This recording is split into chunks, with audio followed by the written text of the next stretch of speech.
Education Finance Committee meeting to order.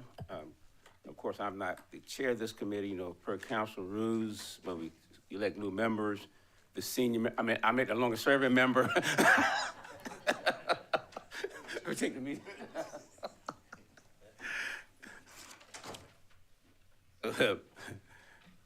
Madam Clerk, can you call the roll? For the Pugh, Here. Little. Here. Livingston, Here? Weaver, Here. Aline. Here. We have a quorum. Next item on the agenda is the election of the chair. I'll entertain a motion for election for chair.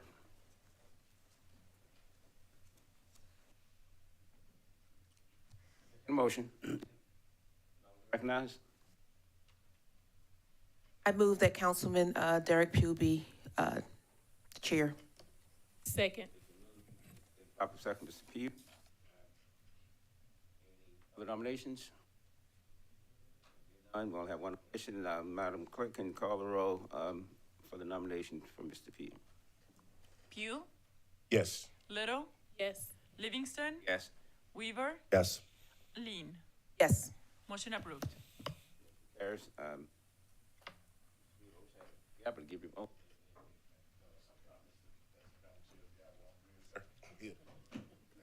Mr. Pugh, go ahead. Thank you. I appreciate my colleagues having enough faith in me to allow me to lead this committee, and I look forward to a productive year. Thank you. Item number 3 on the agenda is the approval of the minutes from December the 17th, 2024. I entertain a motion. Move, Mr. Chair. Second. It's been moved and properly seconded. Madam Clerk, can you call for the vote, please? Pugh, Yes. Little. Yes. Livingston, Yes. Weaver, Yes. Aline. Yes. Motion approved. All right. Item number 4 on the agenda is approval of the agenda. Is there any changes or deletions that need to be added or taken away, Mr. Brown? I've received no requested changes. All right. All right. I move that we adopt the agenda as published. Second.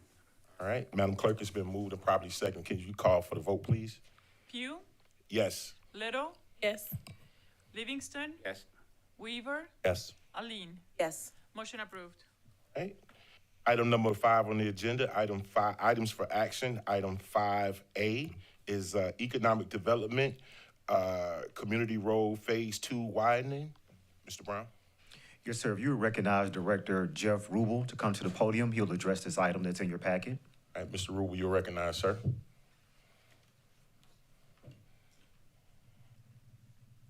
Thank you, sir.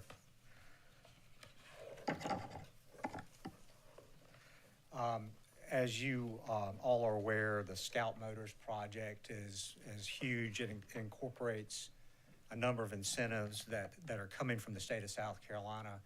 Those incentives are administered through the county. So those monies come from the state to the county.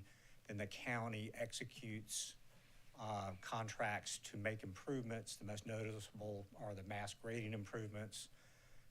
If you go out there, you see dump trucks and excavators as far as the eye can see. But some of the other improvements include road improvements around the site. There are about 4 road improvements. The first is, well, let me back up. So the Penny Tax is doing a roundabout and the widening of Blythewood Road from I-77 to Syrup Mill Road. We have a project that's active now that's widening Blythewood Road from Syrup Mill Road to Muller Road. There's a second project that's sort of internal to the site. It's called Terra Road, so that's on the Scout site. The third is split into 2 portions. It's Community Road. Community Road is a 3.5-mile state road. It's 2-laned and it's adjacent to the Scout site. It's essentially a frontage road on I-77. The first portion has already begun. We're working toward having that done in July. The second portion will run from the new interchange at mile marker 26 and run down to Highway 21. So that's phase 2 of Community Road. That project was bid competitively through Richland County Procurement, and they have, I think, forwarded to you the most responsive bidder The total tag is, I think, 12.6 million. I'm doing this off memory. 12.4 million, sorry. Certainly happy to entertain any questions. Also, Ms. Ladishkin's here if there are any questions about the procurement process. I move for adoption of staff recommendation. Move to approve.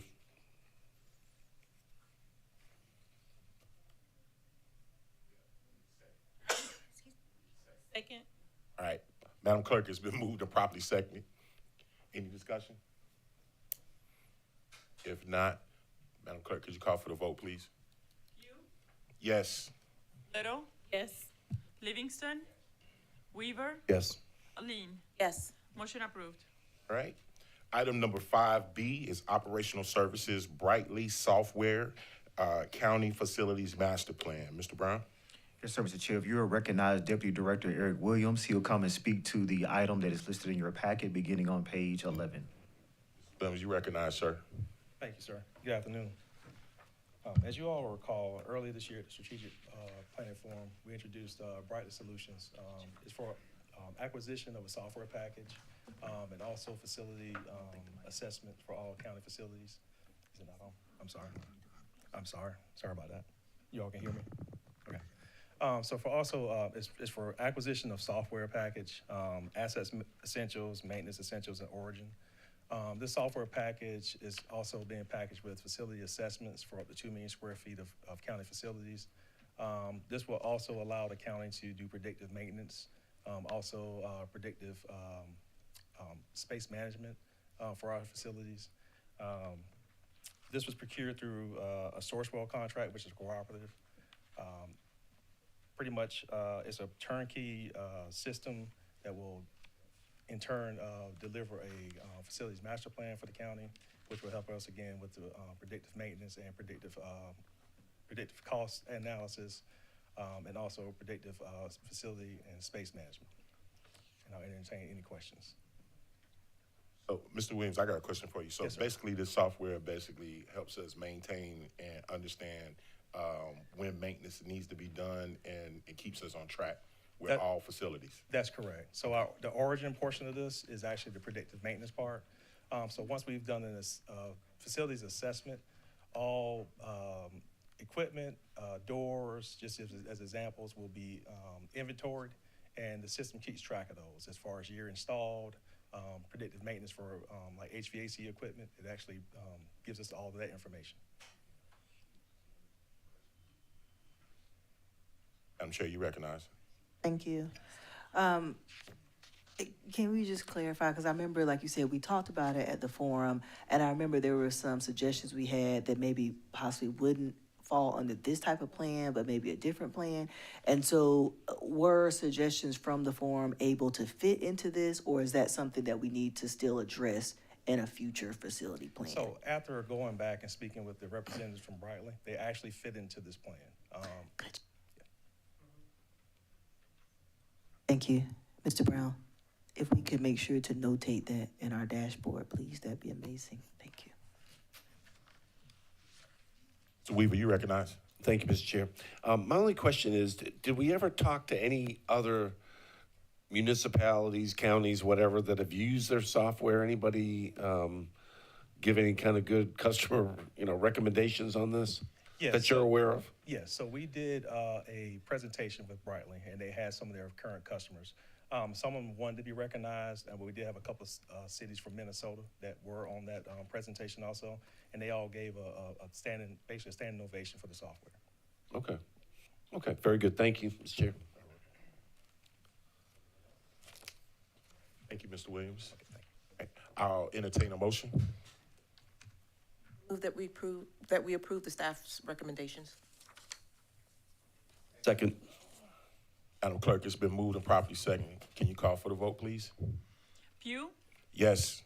Little, Yes. Livingston, Weaver, Yes. Aline. Yes. Motion approved. Right.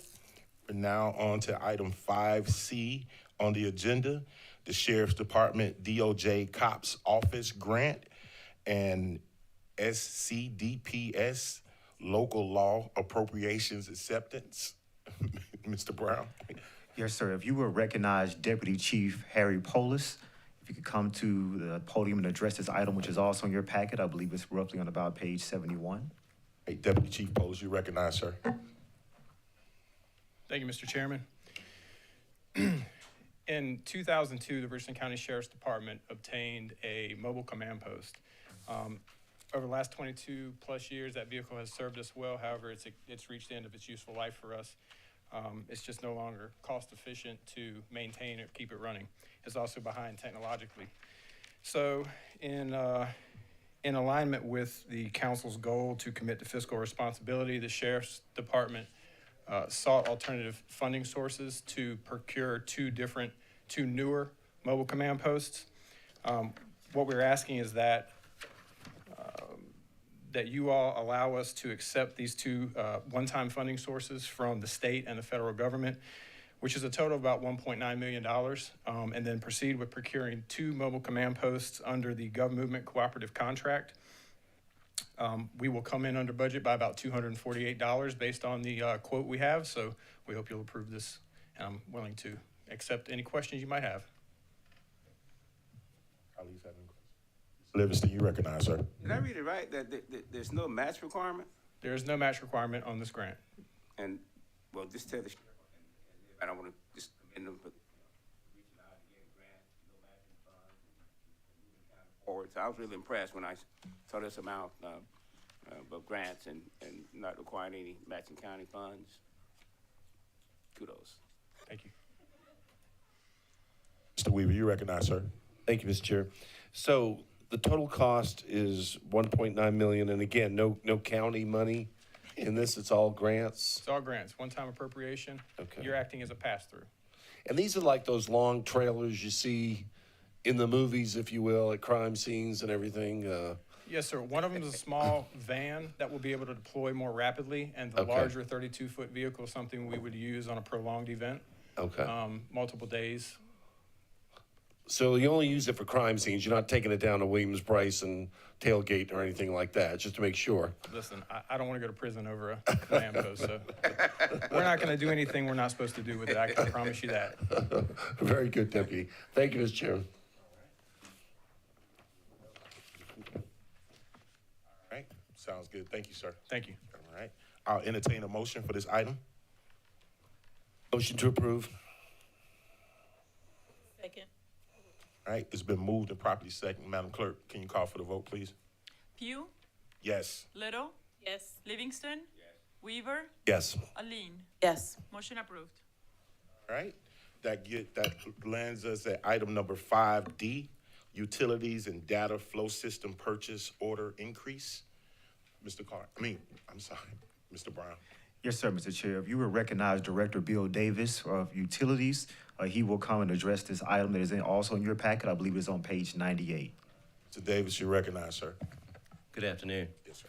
I wanted to just kind of go in and tell you what this is, because it might help to understand what it is. It's our eyes and ears out in the field when equipment fails or some of our pump stations aren't working. This is the equipment that sends us a message on our phones and on our computers that tells us that we got a problem. It's very important. Before 2019, when we built the system down in the southeast, we didn't have an adequate system to tell us what's going on in the field. So we had a $1.2 million contract to get this underway. And there's been a lot of things that happened since 2019. And so we're still not finished. We're working on it. And this last phase, phase 3, is requiring a little bit more money, and I'll tell you why. You know, they held their labor costs. You know, we were able to negotiate labor costs to stay the same, even though electrical costs have greatly escalated, in some cases 200% of what they were in 2019. So this increase is about 50,000, it's 48,000. We added 50,000 because the whole project is about, the phase 3 that we're pricing here is about 440,000. So we're adding another 50,000 to have a contingency in case there are other increases because of labor being the same for us. The cost of electrical equipment in some cases has gone up 200%. This is to install the final phase of electrical equipment. They couldn't eat the cost of equipment going up almost twice as much what it was when they bought it. So that's why we're asking for this increase so that we can complete phase 3 and get all of our equipment online so we can monitor it remotely. Questions from my colleagues? Already Mr. Livingston, you recognize? These funds already appropriated in the current budget? They're internally, yes, but we would have to have your approval to move forward with an amendment. We did not have a contingency in 2019. So this is, basically, if we'd have had a contingency, it would have been fine, but we didn't have one. It's less than 5% on the total cost. Anyone else? Weaver, you recognize? If no other questions, Mr. Chairman, I'll make a motion to approve item 5D. Second. All right. Madam Clerk, has been moved and properly second. Can you call for the vote, please? Pugh, Yes. Little, Livingston, Weaver, Yes. Aline. Yes. Motion approved. That puts us at item number 6 on the agenda. Item 6A is our item pending an analysis. No action is required. Item 6A, I move to direct the county administrator to research and present options for Richland County to enact a hate crime ordinance. Okay. Ms. Little? Chair Pugh, I have submitted this motion for consideration. Today, you are receiving proposed language for committee's consideration. The legal department has also received information.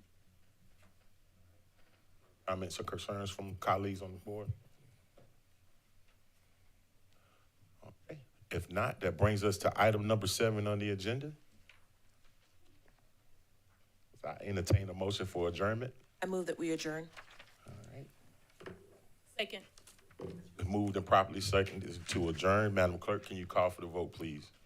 Pugh, Yes. Little, Yes. Livingston, Weaver, Yes. Aline. Yes. Motion approved. We are now adjourned.